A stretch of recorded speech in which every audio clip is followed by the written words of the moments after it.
నమస్తే ఆర్బీసీ ఆధ్యాత్మ ప్రేక్షకులకి స్వాగతం.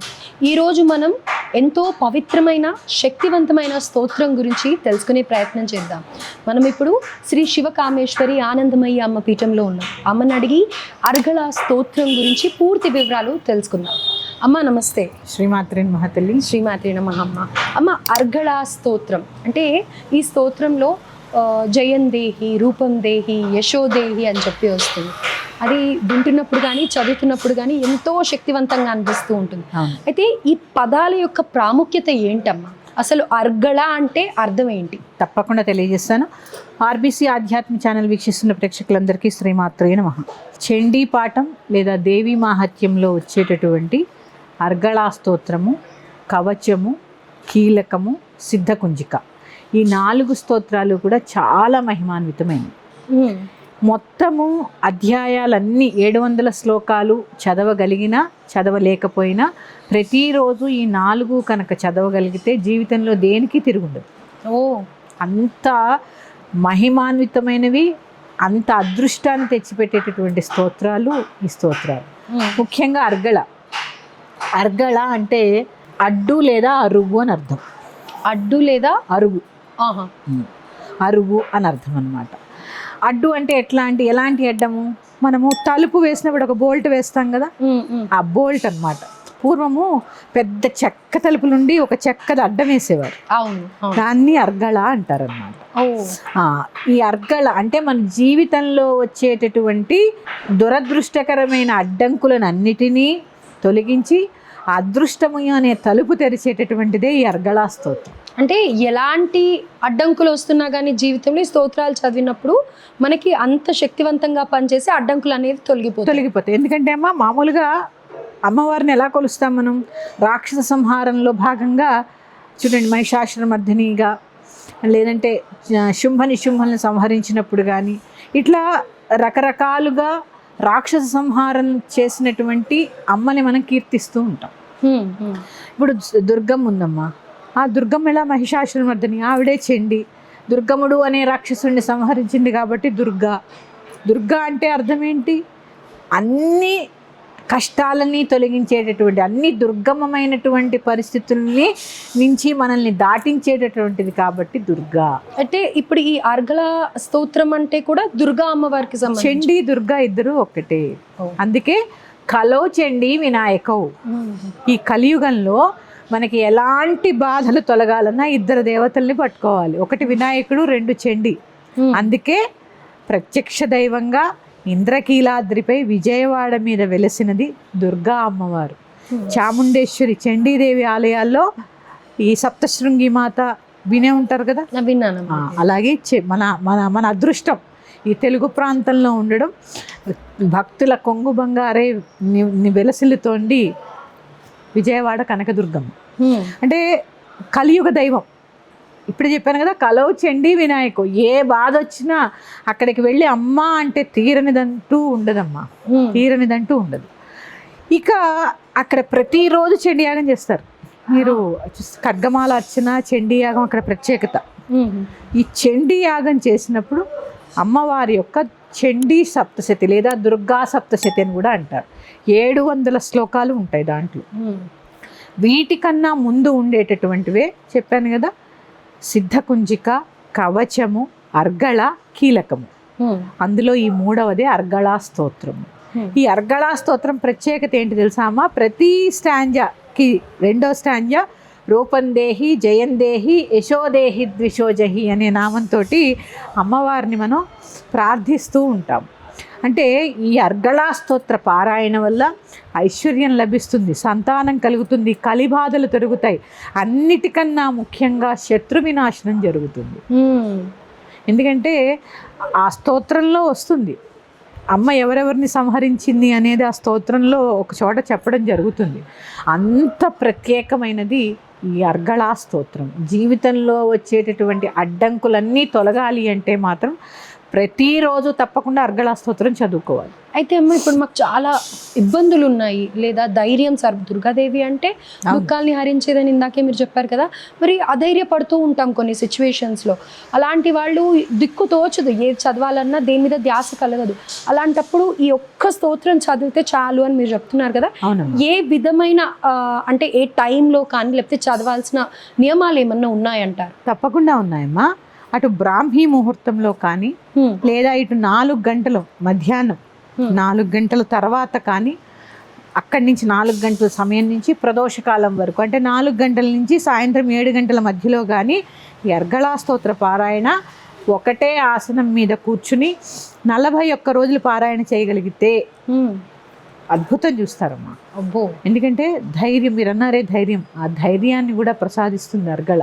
నేను రూపం యశస్సు రూపం దేహి జయం దేహి యశోదేహి ద్విషోజహి, నా శత్రువుల్ని కూడా నాశనం చేయతల్లి అని మనం ప్రార్థిస్తూ ఉంటాం. అంత మహిమాన్వితమైనది ఈ అర్గళా స్తోత్ర పారాయణ చేసినప్పుడు. చక్కగా బ్రాహ్మీ ముహూర్తంలో కనుక చేయగలిగితే ఇంకా ఫలితం ఉంటుంది. అయితే మరి మీరు ఇప్పుడు 41 రోజులు అన్నారు కదా, మరి అదే దీక్షగా చేయాలా లేకపోతే ఎలా? మామూలుగా రోజు ఒక 40 days అని ఇలా పెట్టుకుంటే సరిపోతుందంటారా? అమ్మ, ఇప్పుడు చండీ పాఠం అనేది గురుముఖతగా నేర్చుకుంటేనే చదవాలి. అంటే ప్రతిదీ అమ్మగారేంటి గురుముఖతగా అని చెప్తున్నారంటే మరి గురువు లేని విద్య గుడ్డి విద్య. నేను 700 శ్లోకాలు చదవాలి. దాని నుంచి మనం ఏదైనా ఎంతో కొంత ఫలితాన్ని పొందాలి అంటే నవాక్షరి మంత్రదీక్ష ఉండాలి. ముఖ్యంగా చండీ పాఠం చదవాలంటే నవాక్షరి మంత్రదీక్ష ఉండాలి.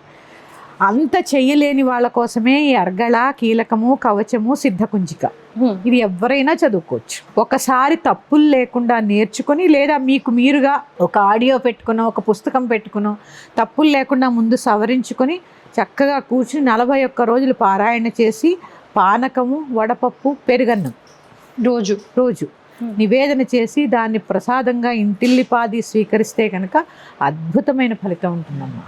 చెప్పాను కదా, అర్గళ అంటేనే అడ్డు, ఆ అడ్డు తొలగించే స్తోత్రమే అర్గళా స్తోత్రం. మరి అయితే ఇక్కడ అమ్మవారి రూపకంగా చూసుకోవాలి అంటే దుర్గాదేవి పటం పెట్టుకోవచ్చా ఇంట్లో? ప్రతి ఒక్కళ్ళ ఇంట్లో ఉంటుంది కదమ్మా. దుర్గా పెట్టుకుంటారా అమ్మ? లక్ష్మీదేవి కానీ లేకపోతే ఇలా పెట్టుకుంటారు? విజయవాడ కనకదుర్గ ఫోటో అందరూ పెట్టుకోవచ్చమ్మా. ఎందుకంటే ఆ మూర్తే శాంతంగా ఉంటుంది. అందుకే శంకర భగవత్పాదులు అక్కడ కూడా శ్రీచక్ర ప్రతిష్ఠ చేసి అమ్మవారిని శాంతపరిచి ఆ నవ్వు చూడండి ఎంత బాగుంటుందో. ప్రతి ఒక్కళ్ళ ఇంట్లో ఉండాలి. విజయవాడ చిన్న ఫోటో, విజయవాడ కనకదుర్గ ఫోటో పెట్టుకోండి. ఎందుకంటే చండి అలాంటివి పెట్టుకొని మీ సాధన ఎంతవరకు ఉంటుందో తెలియదు కాబట్టి లలితాదేవి ఫోటో ఉన్నా చాలమ్మా, లలితమ్మ ఫోటో ఉన్నా చాలు. అది పెట్టుకుని చిన్న ఫోటోలు పెద్ద పెద్దవి కాకుండా చిన్నవి పెట్టుకుని చక్కగా ప్రతిరోజు ఈ 41 రోజులు అయిపోయింది కదా మానేద్దామా అని అలా ఏమి ఉండదమ్మా. ఈ 41 రోజులు చదివిన తర్వాత దాన్ని మీరే వదిలిపెట్టరనమాట. ఎందుకంటే ప్రతిరోజు ఆవిడ దగ్గరికి వెళ్ళి రూపందేహి జయందేహి యశోదేహి ద్విషోజహి అని అడుగుతూనే ఉంటాం, ఆవిడ ఇస్తూనే ఉంటుంది. ఎందుకంటే ఆవిడ కరుణామూర్తి, అమ్మ కదా. అందుకని ఏ రూపంలో ఉన్నా అమ్మ అమ్మే. చాలామంది ఇక్కడ నేను ఇంకో విషయం చెప్పాలమ్మా, ఉగ్రరూపం అమ్మవారిది అని భయపడుతూ ఉంటారు. ఎందుకు ఉగ్రరూపం? దుర్గా అని అన్నారు కదా, ఇంకొంచెం డౌట్ ఎక్కువ. ఎందుకంటే ఆవిడ ఏ సందర్భంలో ఉగ్రంగా ఉంది? పిల్లల్ని శిక్షిస్తున్నప్పుడా, అసురుల్ని శిక్షిస్తున్నప్పుడా? ఇక్కడ అసుర సంహారం జరుగుతోంది. నీలో ఉండే అసుర లక్షణాలు నశిస్తేనే కదా శుభాలు కలిగేది. నీలో ఉండే దుర్గుణాలు నశిస్తే కదా దుర్గ కనపడేది. అదే ముందు దుర్గుణాలు నశించాలి కదా. నీకు దుర్గ సాక్షాత్కారం పొందాలంటే నీలో దుర్గుణాలు దూరం అవ్వాలి. అందుకే ఆ దుర్గుణాలని నీ నుంచి, ఆ దుర్గుణాలు అనే అసుర లక్షణాలని దూరం చేస్తుంది కాబట్టి ఉగ్రంగా ఉంటుంది. మరి సాత్వికంగా చెప్తే మనం వింటామా? వినంగా. అందుకు కాబట్టి అమ్మ ఉగ్రంగా ఉంటుంది తప్ప ఏ స్థితిలో ఉన్నా అమ్మ అమ్మే. ఆవిడ పిల్లల కోసమే రాక్షసులతో పోరాడుతుంది. అయితే మనలోని దుర్గుణాలని అన్నారు కదా, నియమాలు ఏమి ఉండాలంటారు? అంటే ఏ విధంగా మనం వ్యవహరించాలి? అమ్మ, ఈ 41 రోజులు దీక్షగా చేసినప్పుడు మాత్రం సాత్వికమైన ఆహారాన్ని భుజించడము, ఉతికిన వస్త్రాలు ధరించడము, ఒక విధంగా చెప్పాలంటే ఒక మడి వస్త్రం పెట్టుకోవడం, 41 రోజులు ఎవరూ తాకకుండా ఆ పారాయణ చేయడం. పారాయణ చేస్తున్నంతసేపు కూడా మిమ్మల్ని ఎవరూ తాకడం కానీ మీరు ఎవరినైనా వెళ్ళి తాకడం కానీ చేయకుండా ఉండడం. ఎందుకంటే మీలో ఉండే శక్తి ఎన్వోక్ అవుతుంది. శక్తి జాగరణ జరిగినప్పుడు చక్కగా పవిత్రంగా ఉండి పవిత్రంగా స్తోత్రం చదివి శ్రద్ధాభక్తిగా కనుక మీరు మడి అంటే భౌతికంగా ఉండాలి, లోపల ఉండాలి. బయట మడిబట్ట కట్టుకుని లోపలంతా శుభ్రంగా ఉంచుకోవడం కాకుండా ఏకాగ్రతగా త్రికరణ శుద్ధిగా కనుక చదివితే సత్వరమైన ఫలితాలు ఖచ్చితంగా ఉంటాయి. అయితే నేను ఈ విషయం ఎందుకు అడిగానంటే అమ్మ, కొన్ని స్తోత్రాలు చదివినప్పుడు అమ్మవారి ఆరాధన ఎక్కువగా చేసిన వాళ్ళల్లో కోపం ఎక్కువగా ఉంటుంది అనేది వింటూ ఉంటాం. పైగా ఖడ్గమాల కానీ ఇలాంటివి కొన్ని చదివినప్పుడు ఇది ఇంపాక్ట్ ఉంటుంది అని అనేసి అని అంటూ ఉంటారు కదమ్మా. అది నిజమేనా, లేకపోతే మనం ఏదన్నా ఆ విధంగా ఆలోచించి మనమే అలా బిహేవ్ చేస్తామా, ఏమంటారు? ఇక్కడ మీరు ఎవరి స్తోత్రం చదువుతున్నామని చెప్పారు? దుర్గా. ఆవిడ పేరు ఇంకా ఇందాక దుర్గా అమ్మవారు. దుర్గా అమ్మవారు. అమ్మ ఏం చేస్తున్నారు? నీలో ఉండే అసలు లక్షణాలని సంహరిస్తున్నారు. నువ్వు చదివినప్పుడు నువ్వు ఆవిడని పిలిచావు, నాలో ఉండే అవలక్షణాలని, నా జీవితంలో ఉండే చీకట్లని తొలగించమ్మా అని ప్రార్థిస్తున్నావు. ప్రార్థిస్తున్నప్పుడు అమ్మ కోపంగా ఉంటుంది, కానీ నువ్వెందుకు కోపంగా ఉండాలి? ఆ కోపం నీలో తగ్గించుకోవడం కోసమే ఆవిడ్ని పిలిచావు. కోపం అనే అసుర లక్షణాలను సంహరించడం కోసం ఆవిడ్ని పిలిచాం మనం. పిలిచినప్పుడు అమ్మవారు వచ్చారు కాబట్టి నువ్వు కోపంగా ఉంటున్నావు అనేది శుద్ధ అబద్ధం. శుద్ధ అబద్ధం అమ్మ. ఎందుకంటే అమ్మ పిల్లల యొక్క సంరక్షణ కోసం కోపంగా ఉంటుంది. ఇప్పుడు నీ పిల్లల్ని నువ్వు పెంచినప్పుడు వాళ్ళు తప్పు చేస్తే దండిస్తావా లేదా? ఇప్పుడు నిప్పులు పట్టుకుంటున్నాడమ్మా చంటి పిల్లాడు, ఒక దెబ్బేస్తావా లేదా? పట్టుకోకని ఖచ్చితంగా వేస్తావా లేదా? మరి అమ్మ కోపం అక్కడ పిల్లల్ని రక్షించాలనేటటువంటి ఆతృత, ఇది జరిగేది. అమ్మకి కోపం ఉంది అనేది శుద్ధ అబద్ధం. ఏ ఏ ఏ సందర్భంలో కోపం చూడండి. మహిషాసుర మర్దిని, బండాసుర వధ, తర్వాత శుంభనిశుంభుల వధ, ఇలా రక్తబీజ వధ, ఎంతమంది రాక్షసుల్ని సంహరించిందమ్మా. మన రాక్షసులను సంహరించినప్పుడు ఎంత కోపంగా ఉండాలి? అక్కడ రాక్షసుల్ని సంహరించినప్పుడే కోపంగా ఉంది, మిగిలినప్పుడు ఎలా ఉంది? శాంతమూర్తిగా లలితాదేవిగా ఉంది. ఇది కదా అమ్మవారి యొక్క మూల రూపం. ఆ అసుర లక్షణాలు నీలో ఆవిడ సంహరిస్తున్నప్పుడు ఆవిడ కోపంగా ఉంటుంది. నువ్వు ఉండాల్సిన పని లేదు. అమ్మవారిని పూజిస్తున్నాను, వీళ్ళ కోపం ఎక్కువ, అసలు కోపం తగ్గడానికే ఆవిడని ఆశ్రయించాలి. ఎందుకంటే కోపం అనే అసుర లక్షణం ఉంది నాలో. నాకుందమ్మా, నాకు విపరీతమైన కోపం. నా కోపం అనే అసుర లక్షణం నాలో పోవాలి అని నేను అమ్మని ఆశ్రయించినప్పుడు మళ్ళీ అదే కోపం ఉంది, నేను అమ్మవారిని పూజిస్తున్నాను, నాకు ఇంకా కోపం పెరిగింది అంటే నీలో అసుర లక్షణాలు ఇంకా పెరిగాయి. ఆవిడని ఆశ్రయించింది అబద్ధం అని అర్థం. భక్తిని భక్తిగానే చూడాలి. భక్తి స్థానంలో భయాన్ని తీసుకొస్తాం. ఇలాంటి అక్కర్లేని అపవాదులు అమ్మవారికి ఆపాదిస్తున్నాం మనం. మనం చేసే తప్పుల్ని అమ్మవారికి ఆపాదిస్తున్నాం. ఈవేళ ప్రతి ఒక్కళ్ళు, సందర్భం వచ్చింది కాబట్టి చెప్తున్నానమ్మా, ప్రతి ఒక్కళ్ళు అమ్మని గురించి ఏదో ఒకటి మాట్లాడే వాళ్ళే తప్ప అసలైనటువంటి అమ్మ తత్వాన్ని తెలుసుకొని అమ్మ గొడుగులో ఉండాలి అని ఆలోచించే వాళ్ళు చాలా తక్కువైపోతున్నారు.